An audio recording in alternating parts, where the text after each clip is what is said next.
പത്തനംതിട്ട ലോക്സഭാ മണ്ഡലത്തിൽ ആന്റോ ആന്റണിയുടെ വിജയം സുനിശ്ചിതമെന്ന UDF വിലയിരുത്തൽ. 50,000 വോട്ടിന് മുകളിൽ ഭൂരിപക്ഷം ആന്റോ ആന്റണിക്ക് ലഭിക്കുമെന്ന UDF election committee chairman Varghese മാമൻ റിപ്പോർട്ടറിനോട് വ്യക്തമാക്കി.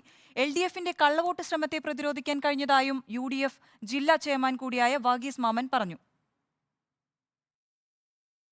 പത്തനംതിട്ടയിൽ കുറഞ്ഞ പോളിംഗ് ശതമാനത്തിൽ UDFന് ആശങ്കയില്ല. 2009-ൽ ആന്റോ ആന്റണി കന്നിയംഗത്തിനിറങ്ങിയപ്പോൾ പോളിംഗ് 65%.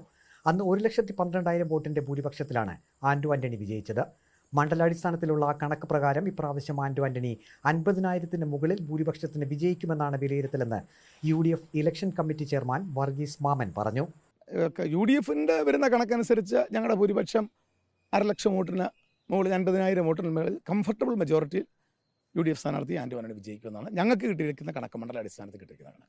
LDFന്റെ കള്ളവോട്ട് ശ്രമത്തെ സംഘടിതമായി പ്രതിരോധിക്കാൻ കഴിഞ്ഞതായാണ് UDF വിലയിരുത്തൽ. കള്ളവോട്ട് അവരുടെ കൂടപ്പുറപ്പാണ്.